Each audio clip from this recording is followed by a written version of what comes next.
Hello, my future doctors. This side your bio वाली ma'am Amisha Saraswat and I welcome you all on our YouTube channel MAT3X। तो बच्चों, आज की class में हम आपके ह्यूमन फिजियोलॉजी के सबसे ज़्यादा boring chapter which is excretory products and there elimination, इसके सारे नीट पीवाईक्यूज आज हम करने जा रहे हैं। मुझे उम्मीद है इस सेशन को अटेंड करने से पहले आपने इस चैप्टर का वन शॉट भी देखा होगा और इसकी एनसीईआरटी लाइंस को भी अच्छे से करा होगा, क्योंकि अगर आपने ये दोनों चीज़ें कर ली तो आपके एक एक पीवाईक्यूज आसानी से बनेंगे, इस बात की गारंटी है। तो चलो फटाफट से इस चैप्टर के पीवाईक्यूज को स्टार्ट करते हैं। आपका जो भी स्कोर आए please drop that down in the comment section, ताकि दोनों को पता चल जाए कि हमारी तैयारी किस मुकाम पे है। तो चलो स्टार्ट करते हैं इस चैप्टर का फर्स्ट क्वेश्चन। फर्स्ट क्वेश्चन क्या बोल रहा है, आपको करेक्ट स्टेटमेंट बतानी है। Select the correct statement. क्या स्टेटमेंट्स गिवन है? Angiotensin 2 is a powerful vasodilator. क्या एंजियोटेंसिन 2 वेसोडायलेटर है? तो no, it is a vasoconstrictor, क्योंकि ये ब्लड वेसल्स का कंट्रैक्शन करा के ब्लड प्रेशर को बढ़ाता है और जीएफआर को बढ़ाता है। Counter current pattern of blood flow is not observed in vasa recta, बल्कि काउंटर करंट तो vasa recta plus loop of Henle दोनों में देखा जाता है ना, ये चीज दोनों में देखी जाती है। तो ये स्टेटमेंट क्या हो जाएगी? गलत, क्योंकि देखा जाता है। Reduction in glomerular filtration rate activate JG cells to release renin. तो ये सही बात है। आपको पता है हमारे पास एक जक्स्टा ग्लोमेरुलर अपैरेटस होता है। जक्स्टा ग्लोमेरुलर अपैरेटस में हमारे डीसीटी प्लस हमारे एफरेंट आर्टरियोल्स के सेल्स जहां पर कांटेक्ट में आते हैं वहां इनके ऊपर हो जाता है मॉडिफिकेशन। एफरेंट आर्टरियोल के सेल्स बच्चों बन जाते हैं जेजी सेल्स और डीसीटी के सेल्स बच्चों बन जाते हैं मैक्यूला डेंसा सेल्स। तो इन सेल्स का यानी कि पूरे जेजीएस अपैरेटस का काम होता है अपने जीएफआर को सेंस करना। तो जैसे ही इन्हें पता चलता है कि हमारा जीएफआर तो घट गया, तो ये जेजी सेल्स क्या रिलीज करते हैं? रेनिन, और रेनिन जाके हमारा जो जीएफआर है उसको बढ़ाता है। तो ये स्टेटमेंट तो हमारी सही है। Reduction in glomerular filtration rate activates JG cells to release renin, ताकि आपका जीएफआर बढ़ जाए। और लास्ट स्टेटमेंट क्या लिखी है? Atrial natriuretic factor increases the blood pressure. तो ये बात गलत है, क्योंकि ये डिक्रीज करता है। क्यों डिक्रीज करता है? क्योंकि एएनएफ इज ए वेसोडाइलेटर, तो ये ब्लड प्रेशर को भी घटाता है और जीएफआर को भी घटाता है। बात समझ में आई? तो इस क्वेश्चन के अकॉर्डिंग आपकी जो स्टेटमेंट थर्ड है वो क्या हो जाएगी? करेक्ट। इसके बाद बात करते हैं सेकंड क्वेश्चन की। सेकंड क्वेश्चन भी स्टेटमेंट बेस्ड है। आप स्टेटमेंट बेस्ड क्वेश्चंस को तब अच्छे से कर पाओगे जब आपके कंसेप्ट्स एकदम क्लियर होंगे, टू द मार्क होंगे, आपकी एनसीईआरटी आपके फिंगर टिप्स पे होगी। तो अब आप इस वाले क्वेश्चन को अटेम्प्ट करो। क्या बोला है? The increase in osmolarity from outer to inner medullary interstitium is maintain due to. आपको याद होगा कि आपके जो किडनी है उसमें दो रीजन्स होते हैं, एक होता है कॉर्टेक्स और नीचे की तरफ होता है मेड्यूला। कॉर्टेक्स में हमारी जो ऑस्मोलैरिटी होती है वो लगभग होती है 300 मिली ऑस्मोल। 300 से 600 900 ऐसे करते करते करते करते बिल्कुल डीप मेडुला में कितनी पहुंच जाती है? 1200 मिली ऑस्मोल। तो ये जो इंक्रीजिंग ग्रेडियंट है ऑस्मोलैरिटी का फ्रॉम कॉर्टेक्स टू मेड्यूला, ये किस वजह से बनता है? तो कल की क्लास में हमने पढ़ा था काउंटर करंट मैकेनिज्म, है ना। और काउंटर करंट मैकेनिज्म का पर्पस क्या था? इसके दो पर्पस होते थे। एक तो to make 4 time more concentrated urine, 4 गुना कंसंट्रेटेड यूरिन बनाना होता था। और दूसरा इसका पर्पस होता था to maintain osmolarity gradient, to maintain osmolarity gradient. तो ये दो पर्पस होते थे काउंटर करंट मैकेनिज्म के। अब क्वेश्चन में ही पूछा हुआ है कि जो आपकी आउटर से लेकर इनर साइड पे जो आपकी वो इंक्रीज होती है ऑस्मोलैरिटी, उसका रीजन क्या है। तो अब आप एक एक करके स्टेटमेंट्स को पढ़ो ताकि आपको एकदम सही आंसर ठिकाने पे पहुंच जाए। It is due to close proximity between Henle's loop and vasa recta. Counter current mechanism के लिए दो चीजें इंपॉर्टेंट थी, एक तो वासा रेक्टा और लूप ऑफ हैनले के हर ट्यूब में काउंटर करंट फ्लो होना चाहिए, यानी कि फ्लो इन अपोजिट डायरेक्शन, और दूसरी इंपॉर्टेंट बात क्या थी यहाँ पर, दोनों ट्यूब्स क्लोज प्रॉक्सिमिटी में होने चाहिए, यानी कि एकदम पास पास। तो अगर ये दो कंडीशन सक्सेसफुल होंगी तो आपका काउंटर करंट मैकेनिज्म भी एप्लीकेबल होगा और आपका यूरिन बनेगा 4 टाइम्स मोर कंसंट्रेटेड। तो ये जो स्टेटमेंट बोल रही है close proximity between loop of Henle and vasa रेक्टा, it is a mandatory step और ये होना चाहिए। सेकंड बोल रहा है काउंटर करंट मैकेनिज्म, हाँ जी काउंटर करंट मैकेनिज्म नहीं होगा तो ये आप कंसंट्रेशन ग्रेडियंट नहीं बना सकते। थर्ड है selective secretion of bicarbonate ion and hydrogen ion in PCT. अब इस स्टेटमेंट में दो चीजें गड़बड़ है। पहली बात तो ये कि पीसीटी का इसमें कोई रोल नहीं था, रोल लूप ऑफ हैनले का था, और दूसरी चीज वहां पर जो आयन्स इंपॉर्टेंट होती थी वो होती थी आपकी NaCl एंड यूरिया। तो हमें दो आयन्स के बारे में, मतलब दो सॉल्यूट्स के बारे में पढ़ना था, NaCl और यूरिया। तो ये वाली स्टेटमेंट पूरी तरीके से क्या हो जाएगी, गलत। Fourth statement high blood pressure in glomerular capillaries. भाई अगर आप ग्लोमेरुलर की कैपिलरीज में ब्लड प्रेशर बढ़ाओगे तो उसका इफेक्ट केवल फिल्ट्रेट पे आएगा, उसका जो इफेक्ट है वो ट्यूबुलर रीअब्जॉर्प्शन सिक्रीशन पे इतना प्रोमिनेंट नहीं होगा और ना ही उसका कोई लेना देना होगा काउंटर करंट मैकेनिज्म से। तो कुल मिला के आपकी जो स्टेटमेंट सही है वो है आपकी स्टेटमेंट फर्स्ट एंड सेकेंड। तो इस हिसाब से आपका क्वेश्चन कौन सा सही होगा, ऑप्शन नंबर थर्ड। क्या बोल रहा है, आपकी क्लोज प्रॉक्सिमिटी होनी चाहिए और काउंटर करंट मैकेनिज्म होना चाहिए अगर आप चाहते हो कॉर्टेक्स से मेडुला में आते आते आपकी ऑस्मोलैरिटी बढ़ जाए। Moving on to the next question. Next question क्या बोल रहा है, स्टेटमेंट है, एक बार ध्यान से पढ़ेंगे। Which one of the following factor is responsible for formation of concentrated urine? अभी पीछे वाले क्वेश्चन में हमने जो इतनी कहानी पढ़ी थी वो इसी के बारे में थी। कंसंट्रेटेड आपको यूरिन बनाना है और अपनी kidney 4 times more concentrated urine बना देगी, तो क्या कंडीशन होनी चाहिए उसके लिए, low levels of anti diuretic hormone. अब आपका एंटी डायूरेटिक हार्मोन करता क्या है आपको ये पता होना चाहिए, it prevents what, diuresis. Ma'am ये तो ठीक है बट ये तो बताओ हमें डायूरेसिस ही नहीं पता।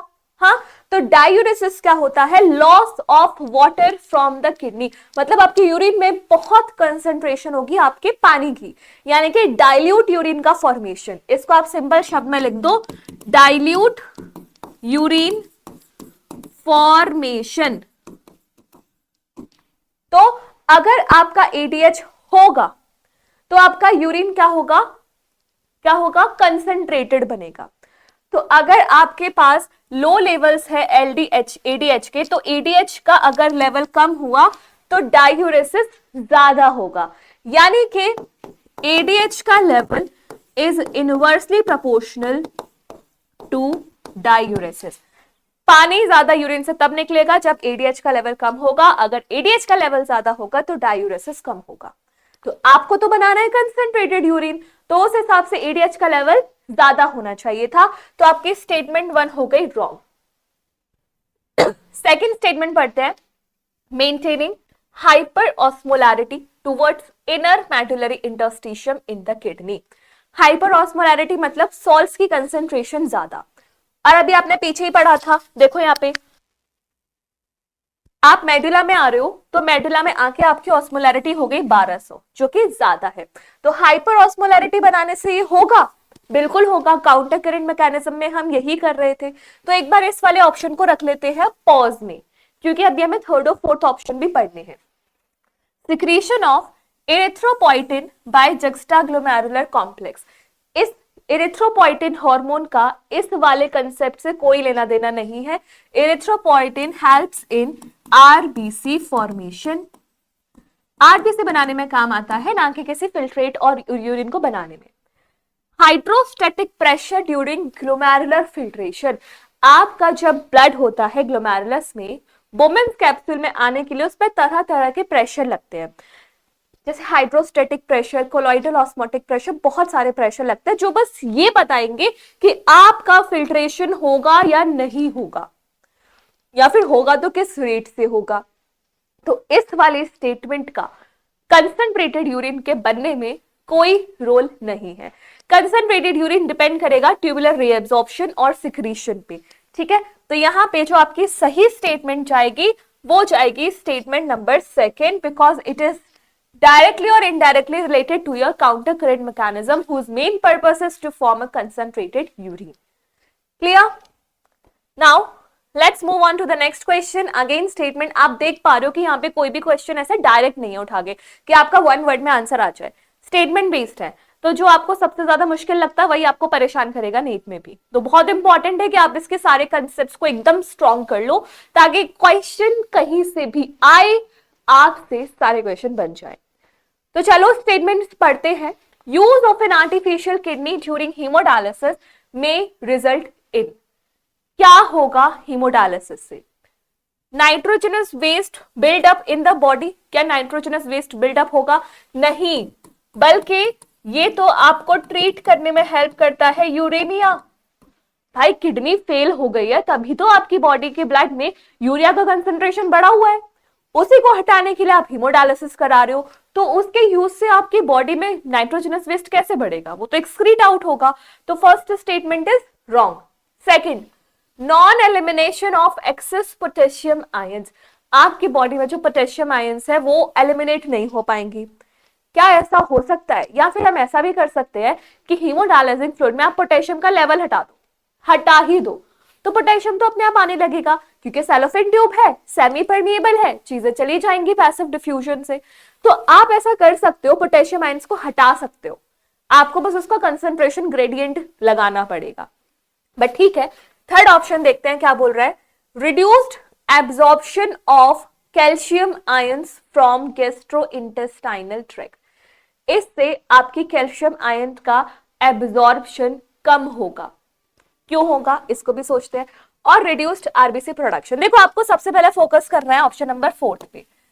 आरबीसी प्रोडक्शन रिड्यूस होगा हीमोडायलिसिस से। क्यों? क्योंकि erythropoietin hormone is formed by kidney. अब किडनी फेलियर है तभी तो आप हीमोडायलिसिस करा रहे हो, तो आपकी किडनी से तो एरिथ्रोपोइटिन बनेगा नहीं, आरबीसी पर फर्क पड़ेगा बनने में। तो आपका फोर्थ स्टेटमेंट तो आंसर है कि इससे ये फर्क पड़ेगा। अब मैं बात करूं फोर्थ, सेकंड और थर्ड ऑप्शन की, तो आपने ये लाइन 36 बार पढ़ी होगी कि इंपॉर्टेंट, नो ट्यूबुलर रीएब्जॉर्प्शन और secretion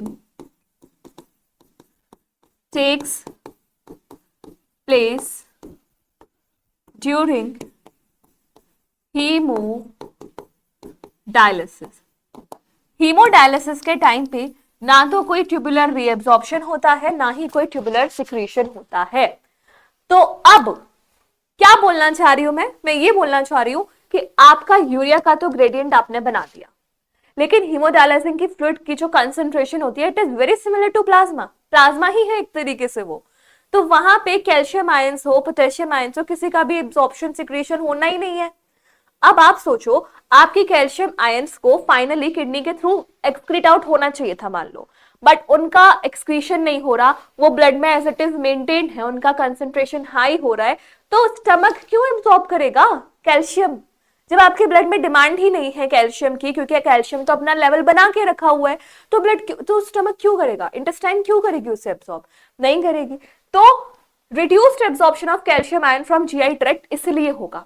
और दूसरा इसका रीजन क्या है? दूसरा भी रीजन है, अगर आप एंडोक्राइन चैप्टर से जोड़ो, आपको पता होगा कि पैराथायरॉइड हार्मोन जो होता है वो जाके किडनी पे एक्ट करता है और किडनी से रिलीज कराता है कैल्सिफेरॉल हार्मोन, और ये कैल्सिफेरॉल हार्मोन निकलता कहां से है? किडनी से, और ये जाके काम कहां करता है? जीआई ट्रैक्ट पे, और उससे बोलता है कि भाई बॉडी में कैल्शियम की कमी हो गई है, अब तुम कैल्शियम का एब्जॉर्प्शन कराओ, कैल्शियम का एब्जॉर्प्शन कराओ।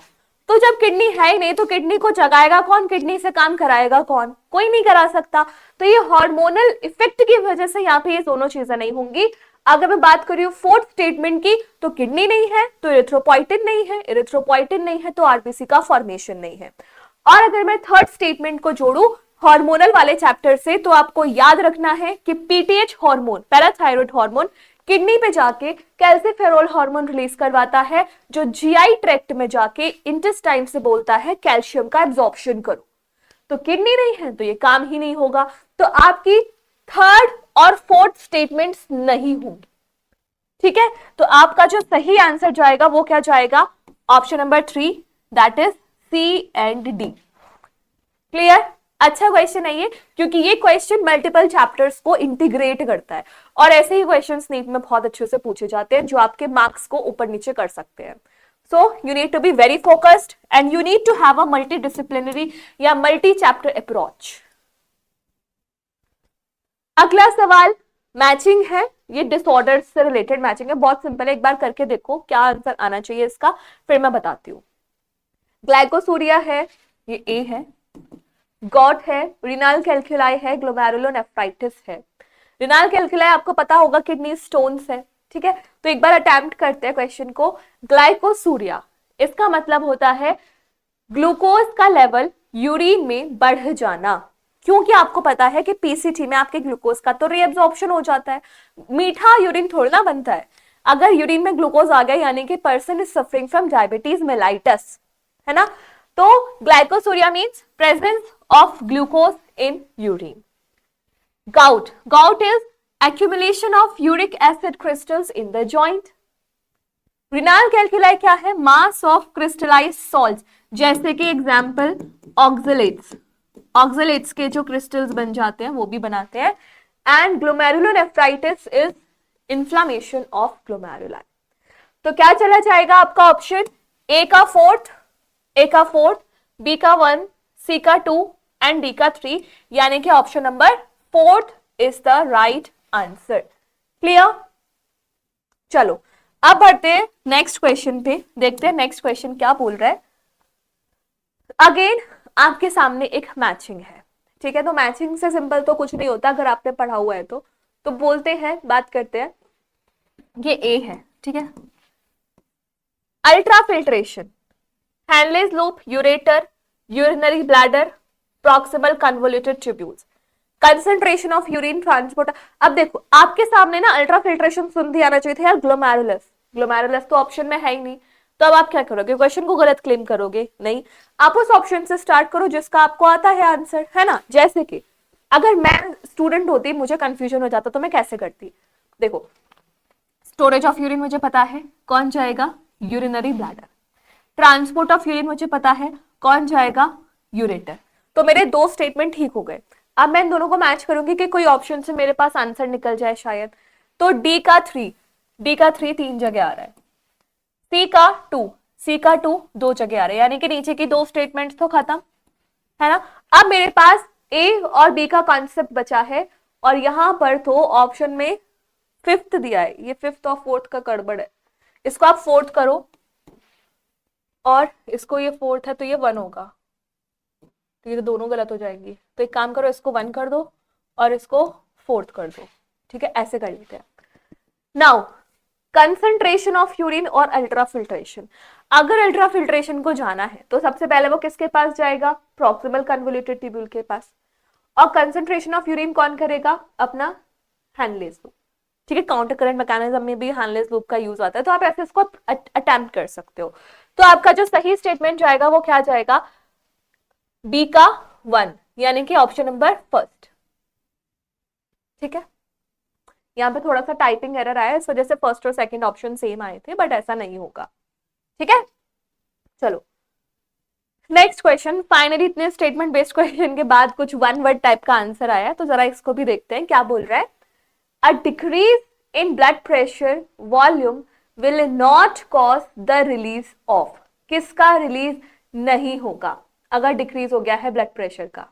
देखो अगर आपका ब्लड प्रेशर या फिर ब्लड वॉल्यूम ये गिर गया है, तो इसका मतलब है कि आपका GFR भी गिर गया है। तो आपने पढ़ा था आपके जो रेगुलेशन कराते हैं GFR के, वो एक होते हैं ऑस्मोरिसेप्टर्स, है ना, एक होता है रेनिन एंजियोटेंसिन मैकेनिज्म, और एक होता है ANF यानी कि एट्रियल नाइट्रियूरेटिक फैक्टर। अब इन तीनों ऑप्शंस में से ये जो पहले दो ऑप्शंस हैं, इनका काम होता है GFR को बढ़ाना, और जो आपका लास्ट वाला ऑप्शन है दैट इज ANF, इसका काम होता है GFR को घटाना। तो क्वेश्चन में गिवन है कि आपका डिक्रीज हुआ है, यानी कि आपका GFR डिक्रीज्ड है, तो आप उसको और थोड़ी ना घटाओगे, आप उसको बढ़ाओगे। इसलिए बोला है कि will not cause the release of, कौन सा फैक्टर है इसमें से जो रिलीज नहीं होगा, वही रिलीज नहीं होगा जो GFR को और घटाता है। तो वो कौन है, वो है option number second that is atrial natriuretic factor, क्योंकि बाकी के जो तीन फैक्टर्स हैं they causes increase in blood pressure as well as increase in your GFR। बात समझ में आई है ना? बहुत सिंपल है, आपको बस चीजों को रिलेट करना है, अच्छे से दिमाग को खोल के रखना है, प्रेशर नहीं लेना है। Next question, which of the following statement is correct? Correct statement के बारे में पूछा है, तो ध्यान से पढ़ना अच्छे से। असेंडिंग लिम्ब, ये देखो क्वेश्चन किसके बारे में बोल रहा है, लूप ऑफ हेनले के बारे में। ये तो थोड़ा सा लूप ऑफ हेनले को याद करो कि क्या बातें चलती थी लूप ऑफ हेनले में। लूप ऑफ हेनले में पहली बात, यहां पर कुछ पोर्स होते थे, इन पोर्स को हम क्या नाम देते थे, दीज वर एक्वापोरेंस। और एक्वापोरेंस से क्या होता था, हमारा जो वाटर था वो बाहर आ जाता था, लेकिन यहां से कोई सॉलिड बाहर नहीं आता था। तो जब आप ऊपर से नीचे जाओगे तो आपका यूरिन कैसा बनेगा, कंसंट्रेटेड। अब जब आप असेंडिंग लिम्ब में जाते हो, जब यूरिन ऊपर जा रहा होता है, इस टाइम पे बाहर कौन सी चीजें आती हैं, बाहर आते हैं हमारे इलेक्ट्रोलाइट्स, यानी कि पानी तो जितना यहां से था उतना ही रहेगा, इलेक्ट्रोलाइट्स बाहर चले गए। तो जब आप यहां से ऊपर जाओगे तब यूरिन कैसा बनेगा, डाइल्यूट। क्यों बनेगा डाइल्यूट, क्योंकि अब पानी तो उतना ही है, आपने सॉल्यूट्स को घटा दिया है, तो यूरिन बनेगा dilute. This is your descending limb and this is your ascending limb.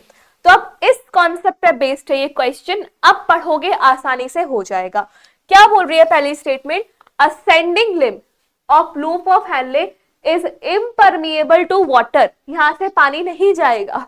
मतलब देखो इसमें पहला ही ऑप्शन सही निकल गया, बट ठीक है हम बाकी ऑप्शन भी पढ़ेंगे। Descending limb of loop of Henle is impermeable to water, descending limb पानी से इम्परमिएबल है, यही परमिएबल है क्योंकि यहाँ पे एक्वापोरेंस है।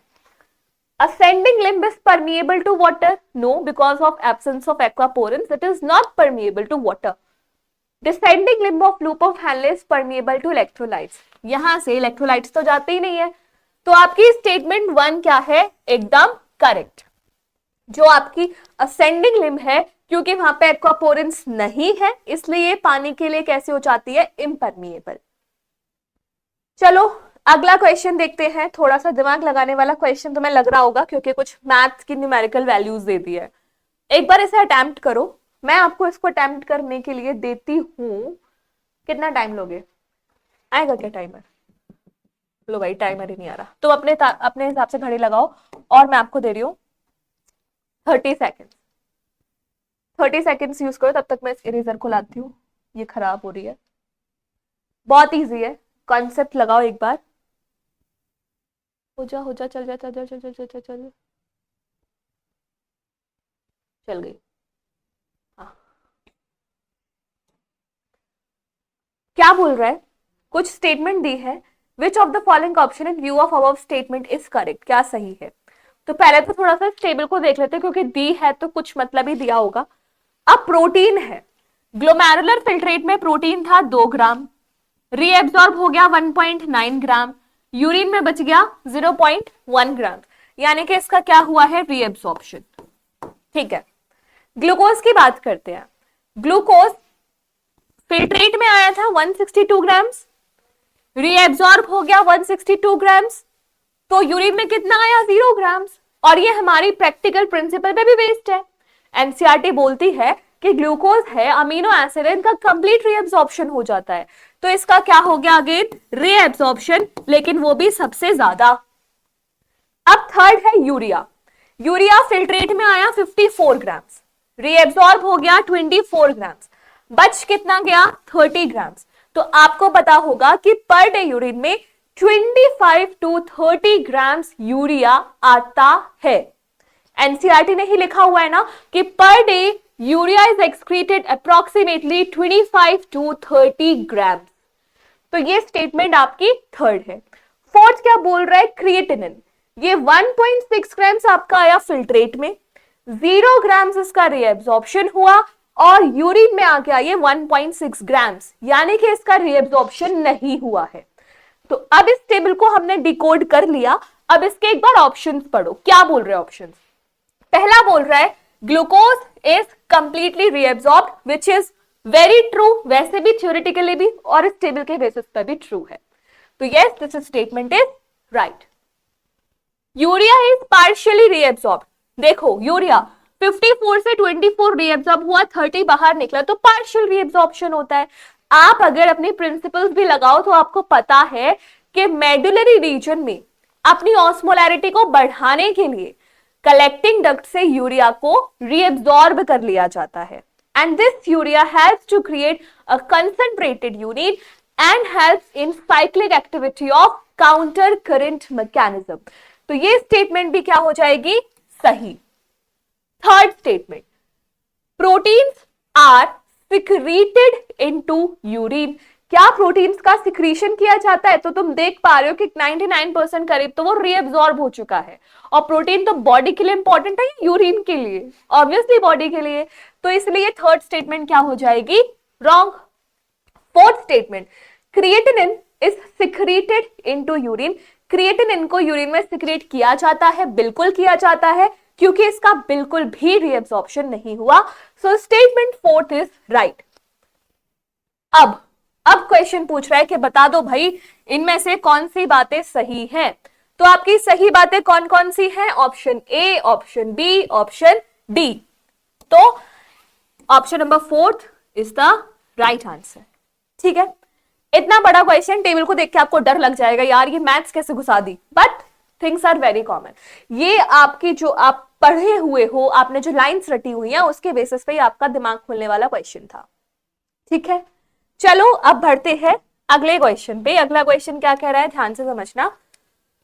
Which of the following statement is not true? आपको गलत स्टेटमेंट बतानी है। लूप ऑफ हेनले, अब यहां पे देखो लूप ऑफ हेनले की बात है और डीसीटी की बात है, ध्यान से सुनना। Loop of Henle is largely responsible for concentrated urine. Yes, 100% yes. क्यों? क्योंकि यहाँ पे काउंटर करंट मैकेनिज्म चलता है, तो आपका रीअब्सॉर्प्शन भी होगा।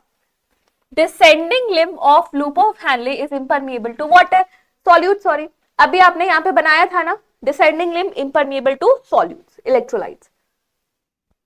Third, DCT functions in calcium and sodium homeostasis, balance कराता है, सही बात है।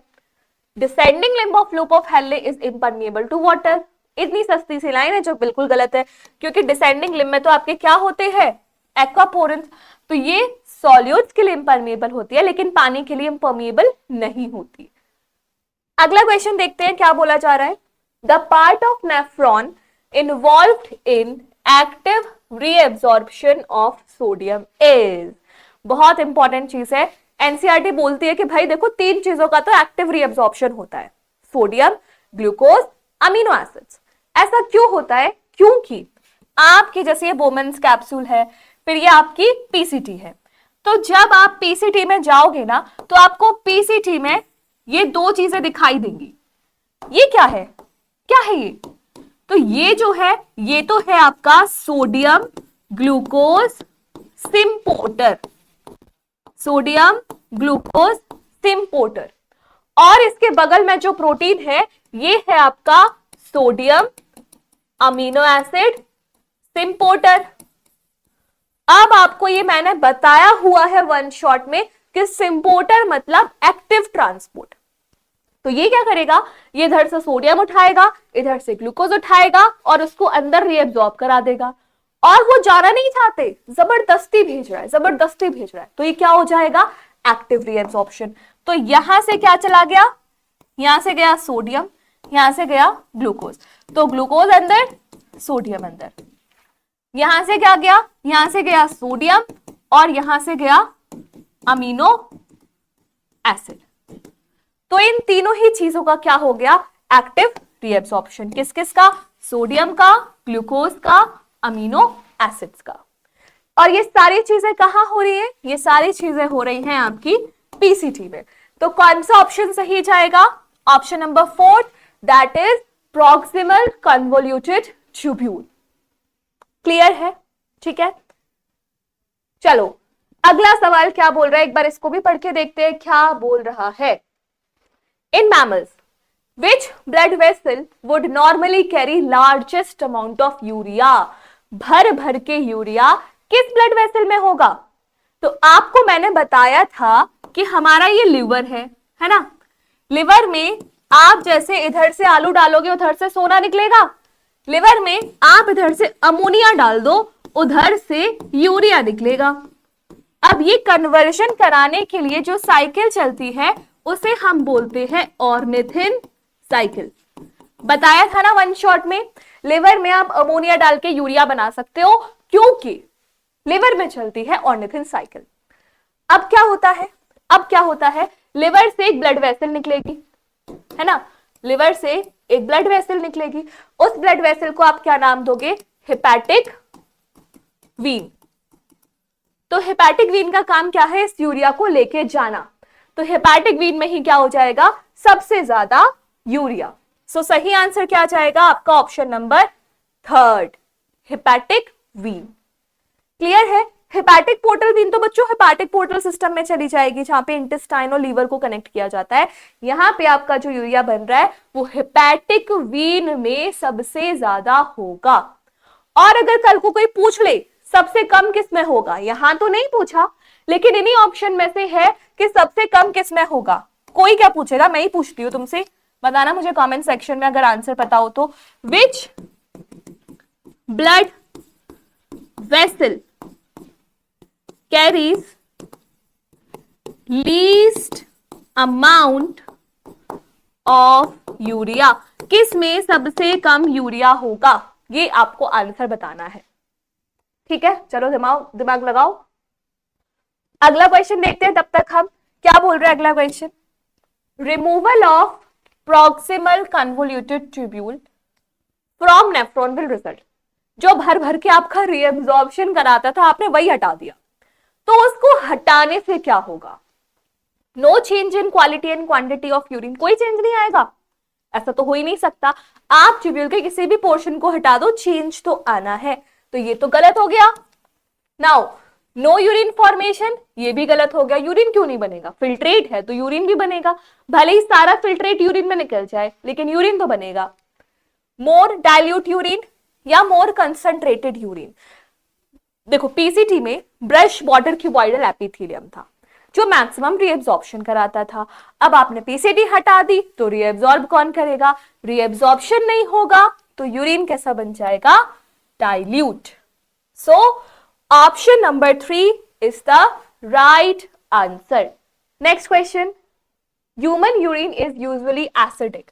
हमारा जो यूरिन होता है वो एसिडिक होता है, क्यों होता है, because excreted plasma proteins are acidic. भाई प्रोटीन तो आप सारे रीअब्सॉर्ब करा लेते हो तो इसका पीएच से क्या लेना देना। Potassium and sodium exchange generates acidity, potassium and sodium का एसिडिटी से कोई लेना देना नहीं है।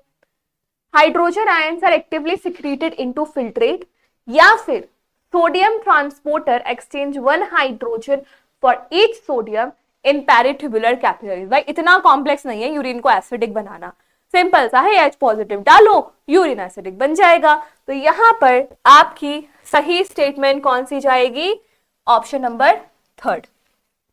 ठीक है, चलो अब क्या है आपका एक ध्यान से देखना, डायग्राम बेस्ड क्वेश्चन है। Figure shows human urinary system with structures labelled A to D. A to D आपके मेंशन्ड है डायग्राम में।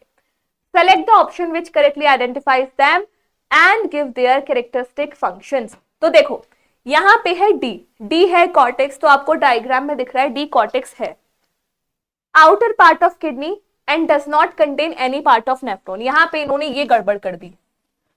क्यों गड़बड़ कर दी? क्योंकि हमें पता है, आपने बताया था मैम कि इसमें ग्लोमेरुलस होता है, पीसीटी होता है और डीसीटी होता है ना? तो फर्स्ट स्टेटमेंट गलत हो गई। ए है एड्रीनल ग्लैंड, ए एड्रीनल ग्लैंड है, दिख रही है, located at anterior part of kidney, secretes catecholamines which stimulates glycogen breakdown, glycogen breakdown। चलो ठीक है। pelvis, pelvis, pelvis, broad funnel shaped space inner to hilum directly connected to loop of Henle, गलत। inner zone of kidney and contains complete nephrons, गलत। तो आपका जो सही statement जाएगा वो जाएगा आपका स्टेटमेंट नंबर बी। ये क्योंकि आपको एंडोक्राइन सिस्टम चैप्टर याद हो तो आपकी बॉडी में जब फियर फ्लाइट फाइट वाली सिचुएशन में ग्लूकोज का लेवल बहुत ज्यादा चाहिए होता है तो ये ग्लूकोज का मेटाबॉलिज्म भी हाई कर देती है, ठीक है, इसीलिए। बाकी आप देख लो, जो पेल्विस है ये लूप ऑफ हैंले से डायरेक्टली कनेक्टेड तो नहीं होती है, यहाँ पे कैलिसेस आते हैं, और मेडुला में सी, इसमें विजिबल भी नहीं है सी, अगर मेडुला होगा भी तो उसमें कंप्लीट नेफ्रॉन तो होती नहीं है, तो फर्स्ट और फोर्थ ऐसे आपस में डायरेक्टली कनेक्टेड है, ठीक है। चलो ये थे आपके excretory products and there elimination के नीट के पीवाईक्यूज। आप मुझे बताओ कि आपने कितना स्कोर किया है, और जो मैंने बीच में क्वेश्चन पूछा था कि किस ब्लड वेसल में सबसे कम यूरिया होगा वो भी आपको मुझे बताना है। तो उम्मीद है आपका इस चैप्टर का थोड़ा सा फियर रिमूव हुआ होगा।